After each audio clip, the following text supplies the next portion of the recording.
Hello folks, this is Sulva speaking. You're listening to another video for Teamfight Tactics.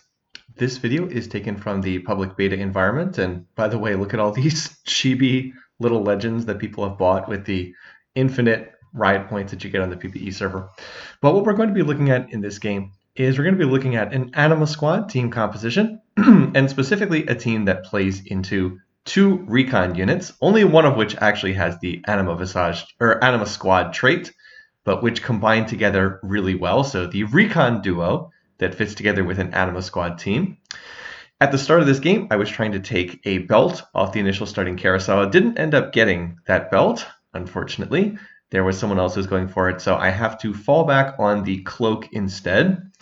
One thing that I have been noticing here on the PBE for set 8 is that it feels as though having 2-star frontliners is really, really important right now due to some of the system changes that they've made here in the set 8 that's upcoming. Some of the changes that they made were they really de-emphasized the value of items and emphasized the importance of having 2-star units. So they moved a lot of the power away from the items and into the kind of the base stats of the units. So it's more important than ever to hit 2-star units, and in particular 2-star units that are frontline units that have good tank items can really carry your team. There's been points in time in the past in Teamfight Tactics where that's been the case as well, but it definitely feels like we're back in one of those eras where if you have an early pair of 2-star frontliners and you have an early Sunfire cape, then you can just win streak off that from the early portion of the game. So what's going to happen here? Well, I actually get some pretty good luck as far as hitting 2-stars. I had just bought up the board because I had a gold drop there, and I end up with a 2-star Lulu, and I also end up with a 2-star Renekton, and then I also have a Jinx, and then 2 of these Silases. So there's not a lot of trait synergy here, but I am hitting 2-stars to a pretty decent extent here. Going into this game, what I was hoping to test was I wanted to test out a laser core build. It's one of the team compositions I haven't had a lot of chance to experiment with on the PBE so far. But ultimately, when I get all of these Anima Squad champs, I decided I would look to play into Anima Squad instead, just based off what I was getting. Now, on this initial augment, I didn't really like any of the options here. Admin Crest would be awesome if I was going to play into Soraka, but I've already tested that out a fair bit. Metabolic is not bad either, but I was like, you know what? See, I'm looking at the different Laser Core units. I was like, maybe I can play Laser Core. I did not ultimately want to reroll this because I wanted to try to save my reroll for the champion augments. So you pretty much always get a champion augment of some kind, and it's usually useful to save your reroll for the champion augment because you're much more likely to whiff on the champion augment and need a reroll to hit something that's actually useful. So I opt to just take the Knife's Edge. It's not going to be that bad. Gold Knife's Edge, it's going to cause the units that are in the front 2 rows to gain additional AD.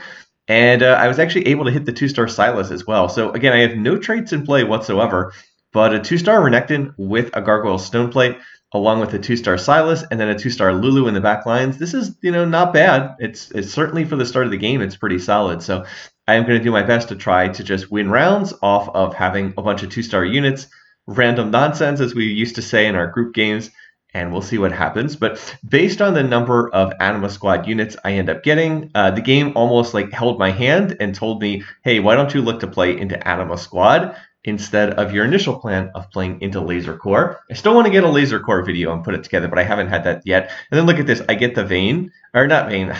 Vayne would have been nice. I get the Riven. So I was like, oh, okay, well, definitely looks like I need to play this Riven. So we'll put Riven up on the front lines. And now our long-term plan is to transfer that Gargoyle Stoneplate over to Riven, but there's no reason to do that until I'm able to get a 2-star Riven. It's better to keep the Gargoyle Stoneplate on the Renekton and just hold the, then to put it on a 1-star Riven. Obviously, I don't want to sell 2-star Renekton this early on. So, Anima Squad, you can see I am highlighting what the trait does here. I've actually had a couple of different PBE videos where I've talked about this, but I'm not going to assume that someone watching this has watched the other videos I've done on the PBE server. So what does Anima Squad do? You can see the official description there. Thank you for highlighting it past me. Anima Squad members pose after they get kills, And now I've taken it off the screen, so I'm going to have to rely on the cheat sheet. Anima Squad members build fame for scoring champion kills. When they pause to celebrate a kill, they permanently gain 6 maximum health per point of fame. That's actually a buff from earlier on the PBE. It was initially 5, now it's gone up to 6. Fame immediately benefits the whole Anima Squad. So when it's a stacking trait, when Anima Squad units get a kill, they gain a point of fame, and then they permanently gain 6 maximum health per point of fame, and that is a team-wide benefit. It's Anima Squad-wide benefit, I should say. Any of the Anima Squad units can get the kill, but only Anima Squad units get the actual increased health. So this is a trait that does favor playing it early in the game and sticking with it for the long haul, because it takes a long time to build up fame. Still, over the course of the game, you probably can get, like right now, I've gotten 4 kills with Anima Squad units, so I'm getting 24 health. It's like, well, whatever, that's not very much. But if we get up to 40, then that's 240 health. If we get up to 100, that's 600 health. So over time, it does add up to start to become more significant. I'm just hoping Renekton will not take the kills, because we do not get fame if Renekton gets a kill, since he is not an Anima Squad member. Now, the other portion of the trait, that fame sticks around no matter how many ranks you have in the trait, whether it's 3, 5, or 7. The other aspect of the trait is you get attack damage and ability power for putting more units on the board. Right now, it's 15, 35, and 55, depending on how many units are on the board. So that is something that will go up as we play more Anima Squad units. Also, if we play more Anima Squad units, it's more likely that the Anima Squad units will get the kills and get us fame. And of course, they also benefit from the stacking health. All right, now as far as what I'd like to take here, I wouldn't have minded taking that Kai'Sa with a bow, but that gets grabbed. And so I'm going to fall back on the belt instead, because this can be half of a Warmogs, or it could be half of a Sunfire, both of which would be good options here. So we're going to continue playing through the front line for the moment. Now, I don't really have a great unit to play. I would really like to be playing Vayne right now. I would just take out the Jinx and play Vayne instead, which would be more useful. But that's not an option. So instead, I will go ahead and slot in the Wukong, because this will give Riven Defender trait. Again, it's not amazing, but it's better than the other options I think I can play. I am at 20 gold right now. Remember, I had a 2-item start, not the standard 3-item start. That's why I have a little bit more gold here. Fortunately, I was able to make a very useful item at the start of the game. I was able to combine the cloak along with a vest that dropped and make the Gargoyle Stoneplate, which is a useful item. The 2-item start, a lot of people dislike it. I generally tend to like the 2-item start, but it is something that is much better if you can make a useful item from the start of the game. If you start out with like a belt and then you get a cloak or something, you don't really want to slam a Zephyr at the start of the game. And if you can't make something, it's not so useful. Anyway, this time I hit a person who is able to beat me and interrupt my win streak, which is a little bit sad. I wish that had not been the case, but not much I could do about that. That person had the trade sector augment and they were on 0 gold. So not much I can do if they are continuously getting the free shop refresh every round and use it to make a couple 2-stars. I think they had 2-star Zed in a laser core build, which is pretty strong this early in the game. Anyway, here I have the option I can play Vi, just because Vi is a better unit, or I can play Wukong for the defender trait. Again, I don't think that there's a huge improvement over playing Wukong, but I think having defender trait on Riven is slightly better, so I'll go ahead and look to play that. Still, I'm mostly just trying to econ here. Overall, it's been a pretty good stage too. I'm a little disappointed. I'm missing on some of the fame on these kills. If you look, Renekton is actually taking a lot of the kills, which is why we haven't generated quite as much fame as I would like, but still, off to a solid start. Now we need to look to find Vayne, and then, yeah, wow, Recon unit dashing around there. We need to look to find Vayne, and then that will give us a legitimate carry to play through. So far, nothing all that crazy. Been kind of a standard opening thus far. Still, I hope it's clear that if you hit the thing that's really carrying me is the 2-star Renekton. Like, that's really the powerful thing that I have right now. I am going to mention one thing. If I had known in retrospect that I was going to stick with Anima Squad the whole game, I would have picked up this Sylas here. I actually saw a ton of Sylases in this game. It would have been very easy to make Sylas 3-star, but my plan was to drop the Sylas long term. My plan was I would drop Sylas, and then I would look to just play 5 Anima Squad with all of the Anima Squad units except Sylas, and that he would be the one that comes out of the comp long term. Generally speaking, if you only there are 6 Anima Squad units, so if you want to play Anima Squad 5, you have to drop one of those units. And so typically Silas would be the one you drop because his other trait is Renegade, and you can see Renegade is 1 out of 3. You'd have to play 2 other Renegade units in order to get use of his trait. Whereas with Nasus, because he has Mascot trait, you only need to play 1 other Mascot trait. And in fact, you can slot in what's his name? Nunu late in the game, and that's a pretty useful choice. Also here, I have the option to go up to 4 Brawlers, which is going to be much better. So I'm going to put in actually, no, I can go up to 5 Anima Squad. That's right. I can go up to 5 Anima Squad here. That was my plan. I could have gone up to 4 Brawlers, but it's better to play 5 Anima Squad. Then I actually get some pretty nice stuff from the minion round. I am going to get, because I started with lots of gold in the initial minion stages, I get more items here. I'm going to go ahead and make a Sunfire Cape. So again, I've got that really nice frontline unit there. And then in addition, I'm also going to get a bow, which I will put on Vayne. And then I have a cloak that can be probably another tank item. I think ideal would be to make the Dragon's Claw, but we'll see what I can get there.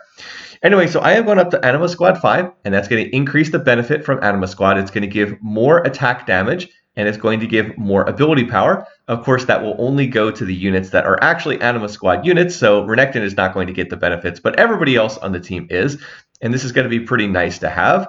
Also, it's going to make it easier to keep stacking up fame, at least as long as Renekton doesn't keep stealing kills. He just took another kill there. So literally anyone else on the team will stack up fame except Renekton. This is a silver augment, so I'm not going to look to reroll that, but I actually have a good option. I have the makeshift armor, and that's going to be a nice fit for this particular team comp.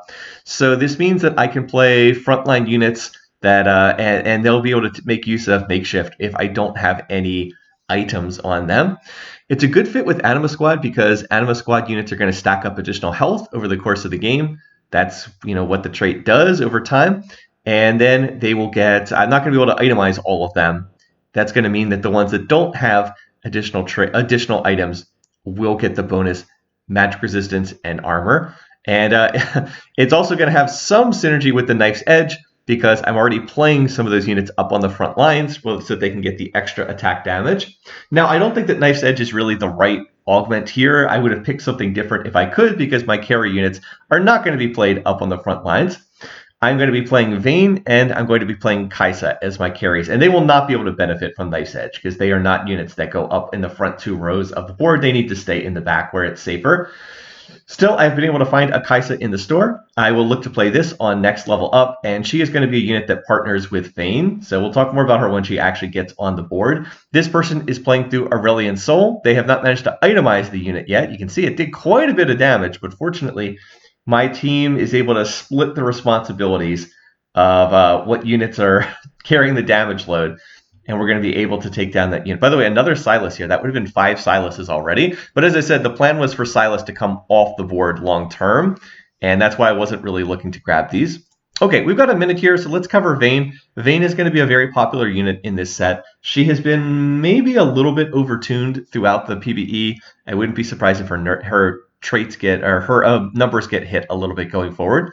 Anyway, she has 3 different traits. Anima Squad, which is what we're using right now, Duelist, which lets her stack attack speed, and then Recon, which we'll talk more about when we get Kai'Sa on the board.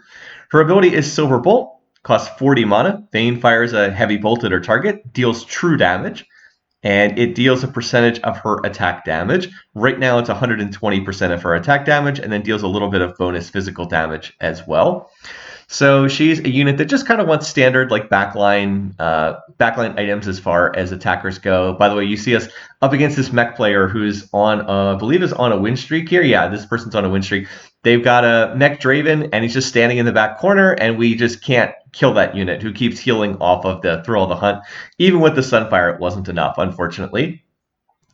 Vayne, though, generally just wants, so most important item is Rage Blade so that she'll stack up her attacks faster, and then you just want like standard AD stuff. So Infinity Edge Last Whisper is fine, Giant Slayer is fine, Bloodthirster, Edge of Night if you think she's going to get targeted, etc. I go ahead and see that there's a Jax on here with the rod, so I'll take that and make Rage Blade, which, as I already said, her most important item because she's all attack. She is entirely attack speed based. So I mean, you can stack up additional AD. It does mean that her ability hits harder. It's not like Vayne in earlier sets where it was like every 3 attacks she would put a Silver Bolt proc on the unit. It's not like that, but you still really, really want a Rage Blade on her if possible. Rage Blade was super nerfed at the start of this set on PBE. but the developers have buffed it a little bit. It's still slightly weaker than it was in set 7, but now for champs that are heavily auto attack based, like Vayne, like Aphelios, like in early game, if you're playing Ashe, it is very worthwhile to build this item. And you can see somebody else in the game was also doing the same thing. There was someone else who had a Vayne, and they also had itemized Rage Blade. Still, most important thing right now is my front line. My back line is not really doing a whole lot. It's only my front line that's carrying these fights. So I hope that this video is showing the importance of having that, 2-star Renekton up there on the front lines. He's just an item holder for transferring these over to Riven later on, but he has been putting in an awful lot of work. And we're starting to stack up that fame. 156 health. I mean, that's pretty significant. That's like an extra belt on everybody, so not bad. Otherwise, though, we're just, again, looking to econ here. Want to get up to level 7. At level 7, we're going to put Kai'Sa on the board and hopefully go from there. If you're wondering why I've been holding this Vi, the Vi is so, if I hit Vi 2-star, I could sell Renekton and then put the items on Vi. I figured as long as it didn't cost me money, I might as well hold the one unit there in the hopes that maybe I'd be able to 2-star it. I'm just biding my time. By the way, 2 people have already quit the game, so I don't know what's going on there. Weird stuff happens on PBE, but yeah, we're immediately down to 6 players really early on in this game. It's actually not going to throw off the lobby that much because we're on an even player number. What really throws off the lobby is if one person quits the lobby and you have 7 because you have a ghost round every single round from early in the game, and that can do some weird stuff. But still, we are going to be down to just 6 players at an early date. All right, this is and I believe this is the same person I just hit like 3 rounds earlier, which would not happen. Yeah, I just hit this person like 3 rounds ago, which would not happen normally, but because people quit the lobby, it is something that can happen. Alrighty, so I end up losing the rematch there. That person had managed to make 2-star Annie, and I just did not have enough damage to get through the Annie over there on their side of the board. So I'm about to hit level 7, and I'll be able to get Kai'Sa on my board. And Kai'Sa is going to make the Recon trait for my team, which will apply to her and Vayne. So Recon trait is a new trait here in the set. I'll go ahead and read the formal description. Recon innate gain 2 hex attack range. So Recon units gain additional attack range. If there's an enemy nearby, Recon units will dash to safety before casting their ability. So it adds some escapability to the units that have Recon. That said, they don't always use it particularly intelligently. I have seen them dash right into the middle of the enemy team if there is like an assassin next to them. I guess there aren't assassins in this set, but backline unit near them. The other thing that the trait does is it does give crit chance. At Recon 2, it's 20% crit chance, and I'm not planning on going higher than Recon 2 in this game. All right, so I have gone ahead and I've been able to find a misfortune here. So I go ahead and replace what did I do? I took out the Silas and replaced with Misfortune. I do think that that's a better unit. It weakens my front line slightly, but I don't think that that's bad. I also opted to play the set for the moment. I thought I was actually going to be playing the Kai'Sa here, but it looks like I opted to play the set instead for a little bit more frontline. I think it's because I was thinking that I had taken out the Silas that it would make more sense to do that. By the way, I sold the Silas because, again, I was not planning on playing more than 5 Anima Squad. Again, there's only 5 Anima Squad units. I also found a Mordekaiser, but I don't see how I get that on my board. It would be a useful unit, but I already have Misfortune on the board, and if I put Mordekaiser on the board, I actually lose the Ace trait. All right, now there's actually an Ace crest, but I see, ooh, Anima Squad crest. Hello. That is quite nice. That's going to open up the opportunity to play Anima Squad 7. In other words, playing all the Anima Squad units. I was like, oh, okay. All right. Well, we can do this. This sounds doable. So what I'm going to look to do now is I'm going to look to get the Kai'Sa on my board, and I am going to turn her into an Anima Squad unit. So there we go. So I have weakened my front line. I'm actually not getting particularly amazing value out of my nice edge with this particular setup. But what I want to do next is try to get to level 8, and at level 8 I can take out the set and I can put the Silas and the Nasus back in, give me a little bit more frontline, and then that's also going to allow me to get up to 7 Anima Squad, which again you normally can't reach because there are only 6 Anima Squad units in this game. So the fact that you need an emblem to get up to 7 Anima Squad is one of the things that limits your ability to play that particular trait. So Kai'Sa, I have made into an Anima Squad unit, and I do believe that she is the best choice in the game to make into an Anima Squad unit. I mean, sure, maybe if you have like a 2-star Aphelios, yes, you'd rather make 2-star Aphelios, but realistically, in terms of units that like you can play into in the early game and mid game, I do think that she is actually the best choice. By the way, here is that Draven team comp once again. That person is level 6 0 gold, so they're very strong now, but their board should fall off in the late game because they have no economy whatsoever. So why does Kai'Sa make for such a good unit? Well, I already mentioned that she has the Recon trait, so she naturally pairs with Vayne. But in addition to that, her ability makes really good use of the stats that Anima Squad gives. By the way, I opted to reroll a little bit here, and the main thing is I was able to roll and hit the Riven 2-star. That's the most important thing. This is the unit I'm looking to play through, so I'm going to look to take this unit out. I'll actually just toss in the Blitz for to keep Brawler trait in play, but now I'm going to move all my tank items over to the Riven. She's going to be definitely a better user of these items than the Renekton, who was starting to fall off because Renekton's a 1-cost unit. He's going to fall off as the game goes on. Going back to our Kai'Sa point, though, she really makes great use of the stats that she gets from Anima Squad. I'll talk more about her ability in a minute after we get back from the carousel that's coming up, but she deals magic damage. And it's basically, the basic idea is she stacks this up based on how much attack speed she has. So the AD on the trait is not wasted on her either because she auto-attacks an awful lot. And yeah, you can see she's going to get taken down by this Bel'Veth, but we're getting closer there. If we can just get the front line a little bit stronger, if I can just get like another 2-star, some more 2-star units up there on the front line, then we'll be in nice shape. Right now I'm losing these fights because my front line isn't holding up long enough. Well, we have another carousel here. I'm actually second pick with 64 health because, again, we're missing 2 players here. And there's another person on 5 HP, so they're getting ready to get knocked out of the lobby too, unless they can go on a huge win streak. So the field is narrowing rapidly. However, I am in a position where I think I'm going to start to be able to stabilize. And look, I'm going to hit 2-star Kai'Sa. And then by the way, I get right back to 2-star Sylas again. Remember how I said I saw a ton of Sylases in this game? Could have 3-starred the unit very easily if I had known, but I did not know I was going to be playing this unit, and I didn't know I was going to get this many. So right now I was just looking for a better front line. And then as soon as I get the Jax, I was like, all right, I think I can stop here. Now I need to get to level 8. And at level 8, we take out the set, and then we play these 2 other Anima Squad units so we can get up to 7. And, you know, 1-cost Sylas, 1-star Nasus, not going to be amazing frontline tanks, but they are going to get extra health from Anima Squad, and then they're going to get extra armor and magic resistance from makeshift armor. So I think that they can actually hang in there decently as little partners to go along with the Riven. Anyway, we're up against the person that's on 5 HP. I would love to knock this person out of the game, but they've actually hit a lot of Star Guardians. In fact, they've actually hit 9 Star Guardians. That's not an exaggeration. They are on 9 Star Guardians. 9 Star Guardians gives you 200% mana generation on your Star Guardian units. So those units just cast at an absurd speed. And I was like, ugh, this board just spiked pretty hard. That's not great for me. I don't know what I'm going to do about that particular team comp. I really hope they don't just win streak all the way to the end of the game. But at least they're on 5 HP, so that if they lose one more round, they are out of the game. So that's my best hope there. Anyway, let's get back to Kai'Sa. So I mentioned that she is naturally not an Anima Squad unit. I've given her that additional trait with the emblem. Her traits are Star Guardian plus Recon. And I will read her official ability description. Ability is called Star Charged, costs 60 mana, has a passive and an active function. Passive, Kai'Sa's attacks apply plasma. Her next attack against a target with 2 stacks of plasma deals magic damage.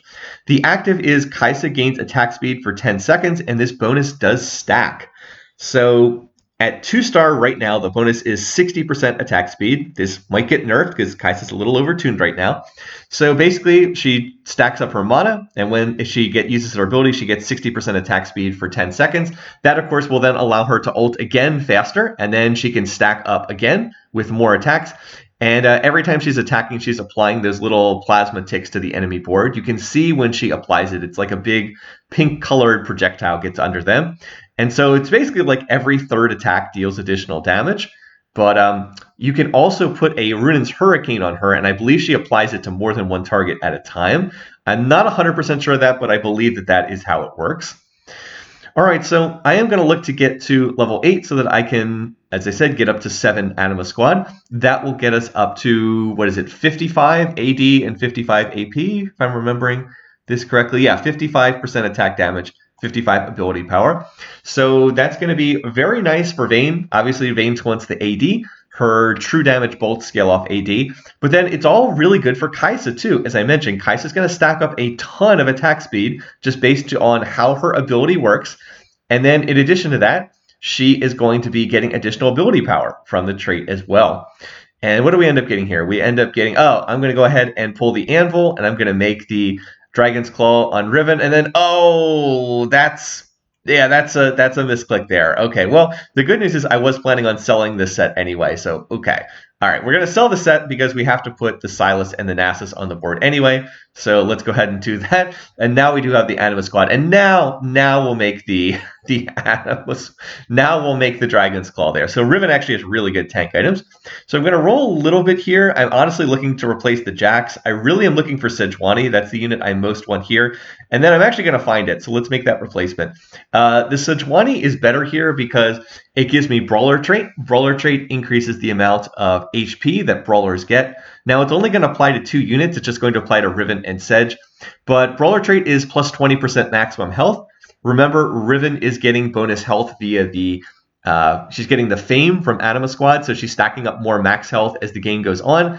And then the Brawler trait will magnify that extra health that she's getting. Also, she has the Dragon's Claw. Dragon's Claw gives you health regeneration per second. And again, more max HP means more health regeneration via Dragon's Claw. So Brawler trait is really the one that I want to pair with her, not a Defender. Defender just gives her more armor. She has plenty of armor already because she has the Gargoyle Stoneplate, and she also has the Sunfire Cape. So now the plan is we're going to stay here at level 8. We don't need to go to level 9. And now we're going to look to try to 3-star some of these units. And my thinking is this is really the way that you generally want to play an Anima Squad team composition. It's not a 1 and 2 cost reroll team comp. It's a 3 cost reroll team comp from what I've seen. So it's a little bit like playing Scale Scorn back in set 7, where you would be generally stay at level 7 or level 8, and then you'd be looking to roll for Olaf 3-star and Diana 3-star. This is a team comp that wants to roll for 3 cost 3 stars because there are no 5 cost Anima Squad units. There are none. Miss Fortune's the most expensive unit, and she is a 4 cost. So there's no 5 cost that have this trait. So instead, the way that you win the lobby is you roll for 3-star Riven, and you roll for 3-star Vayne, and you roll for 3-star Kai'Sa. So Kai'Sa, again, not an Anima Squad unit herself, but she just slots in so perfectly together with Vayne. I suspect that she's going to be played together with Vayne in most in most games. And if they work together so well, why not go ahead and put the Anima Squad emblem on her so that she can get all the benefits from the trait as well? By the way, that person on 5 HP is still win streaking, so it's like, oh, can somebody knock this person out of the lobby? Now that I've hit 2-star Vayne, I'm going to pause. I'm going to try to get back up close to 50 gold so that I'll have more money to roll. And yeah, there's the 9 Star Guardians. It's like, Jesus, 9 Star Guardians. Holy cow. They basically got very, very lucky. They hit Star Guardian plus 2 Star Guardians from their emblems, and they were able to play then 7 Star Guardians and then use the emblem. They actually, what are they? I think they're level 8, but they have a +1 from their +1 Star Guardian from their silver augment. They just have so much mana, it's really difficult to deal with them. My best hope of dealing with that board is to try to get a Riven 3-star. I'm actually on 6 Rivens already. So this is another situation where as you reroll for some of your 3-cost units, you unlock the other 3-cost units. You know, by taking Rivens out of the pool, it makes it more likely you're going to find Vayne and more likely you're going to find Kai'Sa. So that is the hope, that as you roll for these units, you're going to be able to keep taking them out of the pool. By the way, we're up to 73 fame, so we get 6 HP per point of that. So yeah, we're closing in on 500 health on every unit on my board. I think I need like 85 fame, and we're at like 70 something right now. So yeah, we're doing pretty well there. I'm actually top health in the lobby now, so I get the chance to pick up something else. And unfortunately, there wasn't that much available that I wanted here. There is another Spear of Shojin, but no, that gets taken. And so it's like, I don't think I want a Titan's Laser Core emblem's not going to help. Oxforce emblem's not going to help. So I guess I just end up taking the Zeke's. I think it's the best option I could have taken there. By the way, there's another Silas in the store. I have seen so many Silases in this game. Could have had Silas 3-star just at insanely easily. Anyway, so I'm rolling here. I was back up to 50 gold. I opted to roll a little bit. Nunu, no, nope. And I find another Vayne, but I don't want to go below 30, so I think I end up stopping here. So I rolled a little bit and unfortunately didn't really find what I was looking for. I'm going to go ahead and put the Zeeks on Kai'Sa, and I think that was a decent choice. Like, she's not any closer to being 3-star than Vayne. And attack speed is something that all of these units are going to benefit from. So I guess the Zeeks was probably the best choice that I could have picked up here, since all three of those units benefit very, very heavily from attack speed. Obviously, Vayne is going to benefit from attack speed. She's an auto attack based champion. We've already seen how Kai'Sa's ability relies on her auto attacking a lot, as you see me getting destroyed here by the 9-star Guardian board because they can't deal with 9-star Guardians. And then Miss Fortune also makes good use of the attack speed as well, just because she has a Spear of Shojin. Spear of Shojin, when this set first went on PBE, was just absolutely terrible. It was an item that was never worth building. I think I said that in some of the videos I did. They had nerfed it just enormously as compared to the live clients, as compared to set 7. But it did get buffed about halfway through the PBE testing period, and now it's back to being about equal in power level to set 7. So now it's finally worth building again.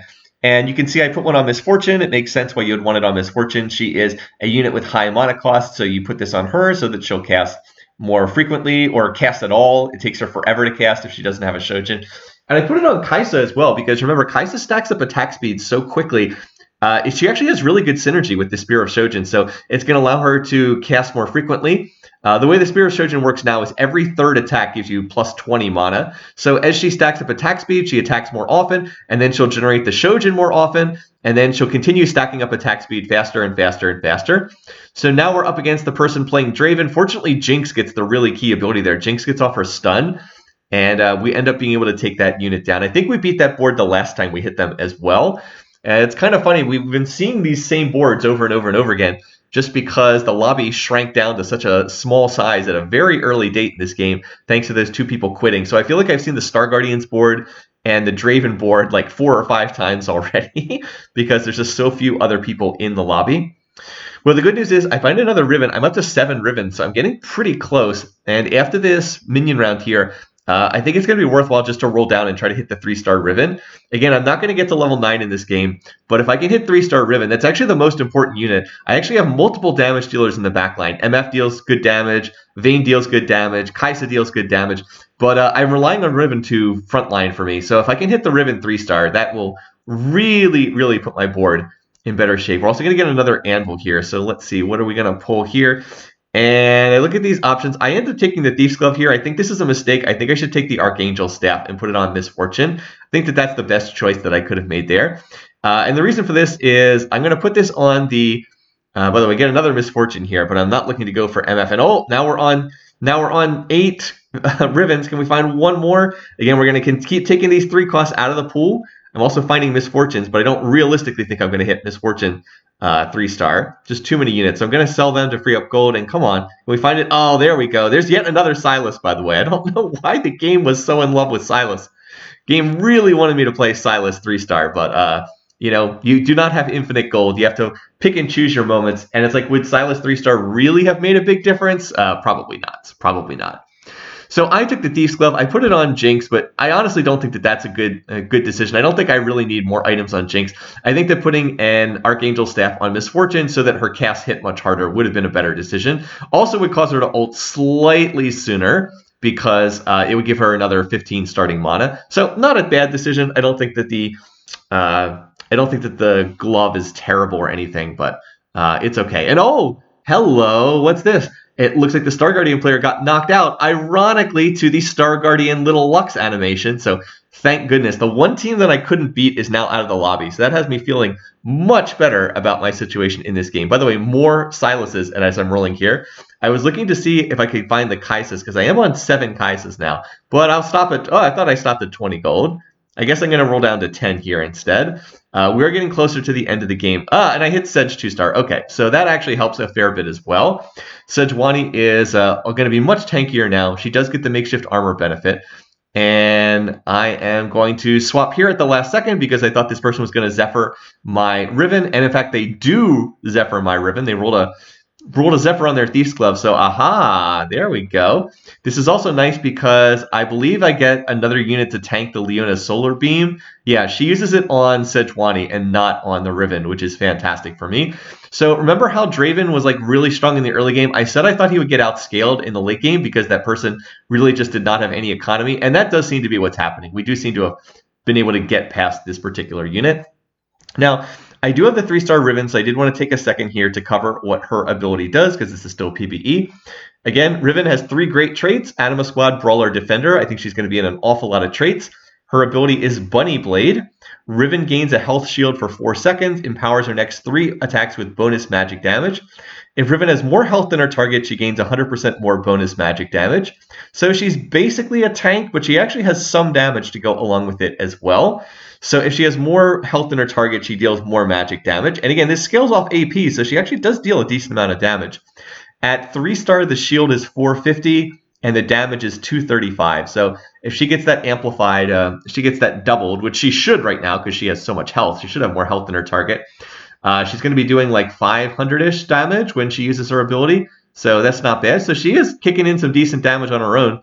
And together with the Gargoyle Stoneplate and the Sunfire and the constant ticking health regeneration from that Dragon's Claw, she is just basically impossible to kill. Like, nobody on the enemy teams can kill this Riven. So that has been really the core of the fact that now I'm on this winning streak here. She's the unit that she actually did die in that fight, but I think we hit 100 fame in that fight as well. So yeah, I think that all of my units are getting 600 health, or all the Anima Squad units are at least are getting 600 health. So that's everyone except Sejuani. 600 health is pretty significant. That's basically like a free Warmogs on every single unit. So not bad at all. Now, out of this, there's a whole bunch of emblems here, and that's not what I really want. I'm going to take the Infinity Edge, and I'm going to put this on the Misfortune, which seems like kind of a weird choice. You might be like, hey, wait a minute, why are you putting it on Misfortune? She deals magic damage, not physical damage. Well, that's just due to one of the changes in terms of how Infinity Edge works now. Infinity Edge and Jeweled Gauntlet both cause your abilities to crit. Physical damage abilities no longer crit without Infinity Edge or Jeweled Gauntlet. But they both work the same way. They both allow abilities to crit. So even though the AD on Infinity Edge is not terribly useful for Misfortune, she is going to now be able to crit on her ultimate because she has Infinity Edge. So that's going to be a big plus there. What I was doing here is I was trying to shift the Riven so she would not get ulted by Leona. The Leona Solar Beam is really good at killing one target, so I don't want Riven to be tanking that ability. And fortunately, Nasus is the one who tanks that. And that's going to be the key to winning this fight. I'm just going to try to position so that Riven is not the one getting solar flared by the Leona on this mech board. Anyway, the Draven looking pretty strong here, but Misfortune is going to punch through and actually kill them. And by the way, this is an elimination round between the other two players. So yeah, all right, we're going to see the Lux animation again. Yeah, this is the not annoying at all animation. It's kind of cool the first time you see it, and then it just gets more and more annoying.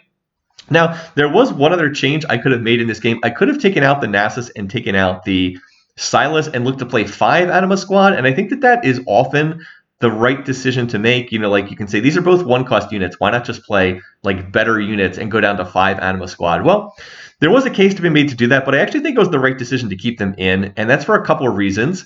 Number one, I have all this fame. I have like 600 fame, so they're basically getting free Warmogs. Number two, I have the makeshift armor, so they're actually getting extra tank stats on all of that extra health that they get. And then number three, I've been rerolling at level 8, so it's very unlikely I would have been able to get 2-star 5-cost anyway.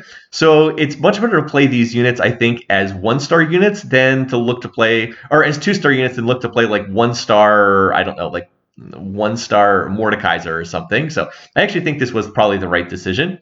Anyway, this is another relatively close fight, but Draven trolls his axe, throws it in the wrong direction, and that's going to wrap this one up with a win.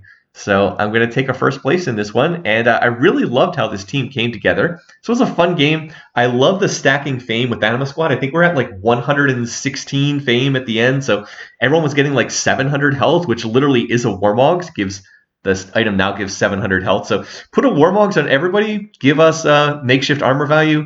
3-star Riven, 3-star Kai'Sa. Yeah, pretty strong board. Seemed like it worked in this one. Well, anyway, thanks for watching. Thanks for listening. Hope you enjoyed this one. Until next time, take care, folks.